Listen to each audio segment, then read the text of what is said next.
देखिए ये marriage certificate है नादरा का, मेरी शादी का। 7 मई 2005 को मेरी शादी हुई। मेरी शादी को 18 साल नहीं हुए तो बच्ची 18 साल की कैसे हो सकती है?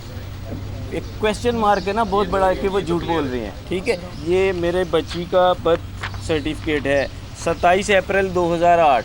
ठीक है, इसके मुताबिक ये 13 साल 11 महीने और 17 दिन की थी जब ये वाक़या पेश आया, यानी 14 साल की भी पूरी नहीं थी। अब मुझे बताएं, अगर उन्होंने बच्ची, आप सब ने देखा वो एक निकाहनामा बनाया गया जिसमें 18 साल लिखा है, इट मीन्स के झूठ उन्होंने स्टार्ट किया, शुरू से एंड तक वो झूठ बोल रहे हैं। ये मेरे पास प्रॉपर एविडेंसेस मौजूद हैं। उन्होंने बच्ची निकालनी नहीं थी। असल में बात ये कि आप लोग हमारे सब साथ थे, सब लोग साथ थे, सब एजेंसियाँ हमारे साथ थी। 10-11 दिन हो गई थी बच्ची गायब हुए हुए। उन्होंने बच्ची का, जब उन्होंने देखा कि बच्ची हम छुपा नहीं सकते या हमारे गले पे बच्ची आ गई है, तो उन्होंने बच्ची का निकाह करवा दिया। दुआ ज़हरा की कम उम्री के सबूत मीडिया के सामने पेश। दुआ की उम्र 13 साल से ज़ायद, 18 साल नहीं। जो शख्स बच्ची को वरगला कर लेकर गया उसने जुर्म किया। बच्ची पर दबाव डालकर बयान दिलवाया जा रहा है। मुकम्मल तफ्तीश की जाए ताकि असल मामला सामने आ सके। बेटी को कराची लाया जाए। दुआ ज़हरा के वालिदैन की प्रेस कॉन्फ्रेंस।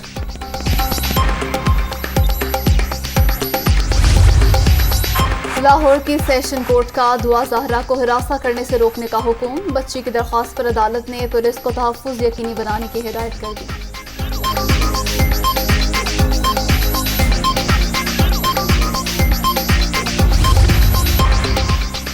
सिंध हाउस पर हमला केस, PTI के 2 रुकने कौमी असम्बली गिरफ्तार। इस्लामाबाद हाई कोर्ट से अबूरी जमानत खारिज होने पर MNAs को पकड़ा गया। गिरफ्तार होने वालों में फ़हीम खान और अताउल्लाह शामिल। इमरान साहब इलेक्शन कमीशन में फॉरेन फंडिंग के सवालों के जवाब दें। हर सवाल पर इल्जामात, गालियां और घेराव की धमकियां दी जाती हैं। ये अपनी मर्जी के सवाल और मर्जी के जवाब चाहते हैं। इमरान नियाज़ी खुद को ही अदालत, जज और पुलिस समझते हैं। वफाकी वज़ीर तलाक मरियम औरंगज़ेब की तनकीद।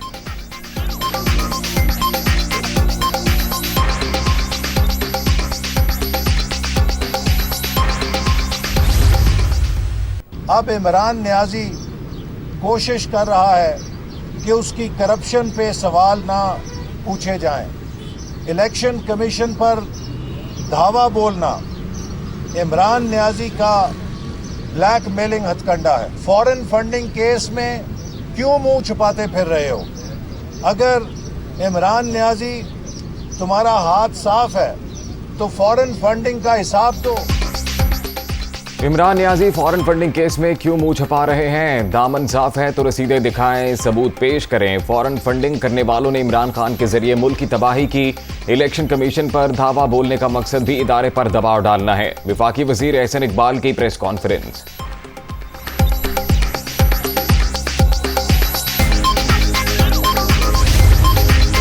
साजिश का इल्जाम अमरीका पर, मुजाहिरा इलेक्शन कमीशन के बाहर। इमरान खान इंतखाबी धांधली के खिलाफ नहीं, फॉरेन फंडिंग केस में NRO लेने के लिए एहतजाज कर रहे हैं। तहरीक इंसाफ ने ममनुआ फंडिंग नहीं ली तो डर किस बात का है?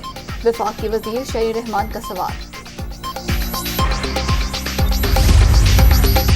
मुनहरिफ अरकान के खिलाफ रेफरेंस के फैसले में ताखीर नामंजूर। तहरीक इंसाफ का आज मुल्क भर में इलेक्शन कमीशन दफातर के बाहर एहतजाज। इस्लामाबाद में सिक्योरिटी सख्त, रेड जोन जाने वाले रास्ते कंटेनर लगाकर बंद। दफा 144 नाफिज।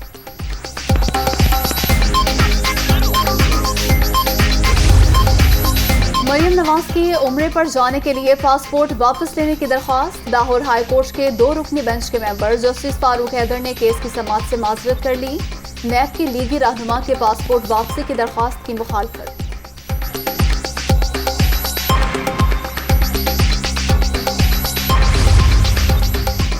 अब तक हल्फ नहीं लिया गया, सदर गैर जरूरी ताखीर कर रहे हैं। हमजा शहबाज की लाहौर हाई कोर्ट में दरखास्त की समाअत दोपहर 2 बजे तक मुलतवी।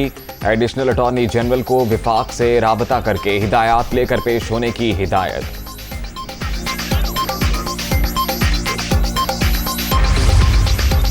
गवर्नर पंजाब का उज़्र कबूल। वज़ीर आला का इंतखाब दुरुस्त नहीं हुआ। सदर आरिफ अलवी ने उमर सरफराज चीमा का खत वज़ीर आज़म सेक्रेटेरिएट को भेज दिया। हल्फ ना लेने की आईनी वजूह दर्ज।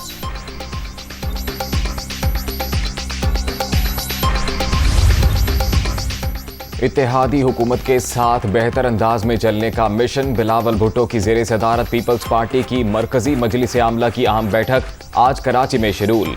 इंतखाबी इस्लाहात और दीगर कवानीन के हवाले से भी गौर किया जाएगा।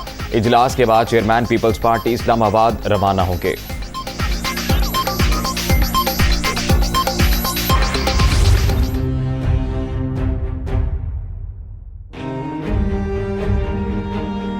वज़ीर-ए-आज़म का 28 अप्रैल को सऊदी अरब जाने का प्रोग्राम। बिलावल, फजलुर रहमान, अख्तर मेंगल, खालिद मकबूल सिद्दीकी समेत दीगर 16 इत्तेहादी अरकान साथ होंगे। तैयारियों के हवाले से दफ्तर खारजा को इंतजाम करने की हिदायत। रियासत के साथ ताल्लुकात को कदर की निगाह से देखते हैं शहबाज शरीफ।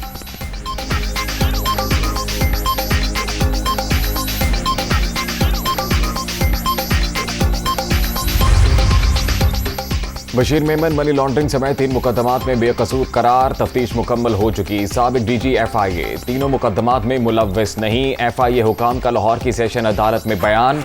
बशीर मेमन के वकला ने अबूरी जमानत की दरखास्तें वापस ले लीं।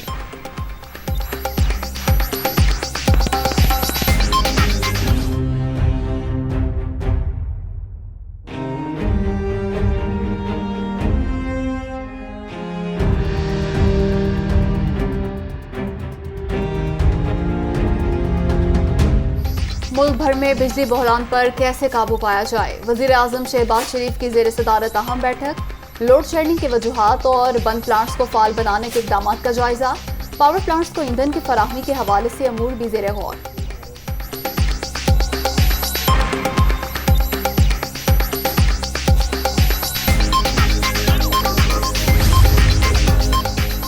बिजली बहरान वबाले जान। मुल्क भर में शॉर्टफॉल 7,969 मेगावाट तक पहुंच गया। शहरी इलाकों में 10 और देहात में 12 घंटे तक बत्ती बंद।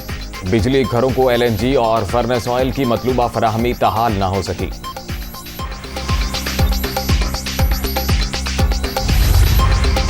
पंजाब में डीजल बहरान संगीन होने लगा। बिहाड़ी, ज़ाहिर पेड़, शूनिया समेत कई शहरों में शदीद किल्लत। जहां फराहमी जारी, वहां पंप्स पर लंबी कतारें। दुनियापुर में किसानों का नेशनल हाईवे पर रुकावटें खड़ी करके एहतजाज। ट्रैफिक की रवानी मुतासिर।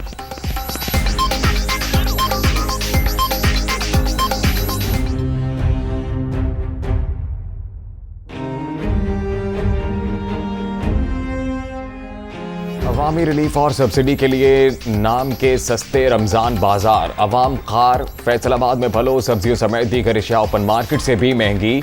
कीमतें कंट्रोल करने के लिए दावों की बजाय अमली इक़दाम किए जाएं। शहरी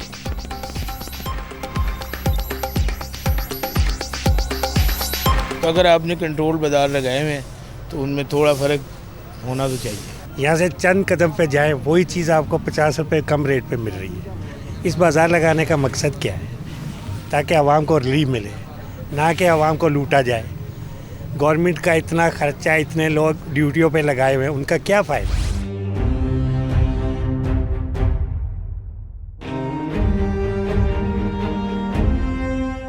सिंध में तालीमी एमरजेंसी के दावे सिर्फ बयानात तक महदूद। कराची के गटाप टाउन में एक और सरकारी स्कूल खस्ता खाली के बायस बंद। 140 बच्चे घर बैठ गए। स्कूल को दोबारा तदरीसी अमल के लिए खोला जाए। असातिज़ा का मुतालबा।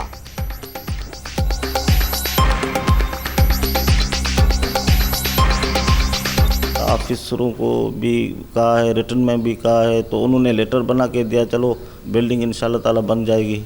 वो आए, विज़िट भी किया। बिल्डिंग बहुत ही खस्ता हाल है, किसी वक्त भी ज़मीन बॉस हो सकती है। मैं ख़ुद बजाते जो है ये एजुकेशन ऑफिस में गया हूँ, वहाँ पे दरखास्तें भी दी हैं।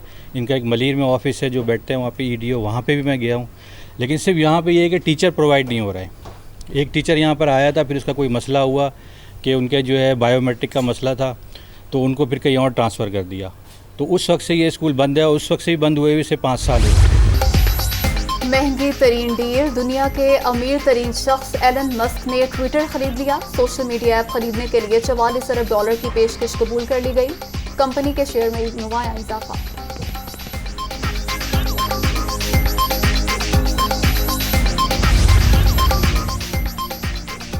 दुनिया की मौमर तरीन जापानी खातून 119 साल की उम्र में चल बसी। 1903 में पैदा होने वाली केन तनाका की शादी 100 साल पहले हुई थी। पीसीबी और पीएसएल फ्रेंचाइजीज में एक बार फिर इख्तलाफात। जूनियर लीग पीएसएल ब्रांड के लिए नुकसानदेह हो सकती है। फ्रेंचाइजीज का मौक़िफ़ वुमेन पीएसएल और जूनियर लीग पर तहफ़्फ़ुज़ात को दूर किया जाएगा। पीसीबी हुकाम की यकीन दहानी।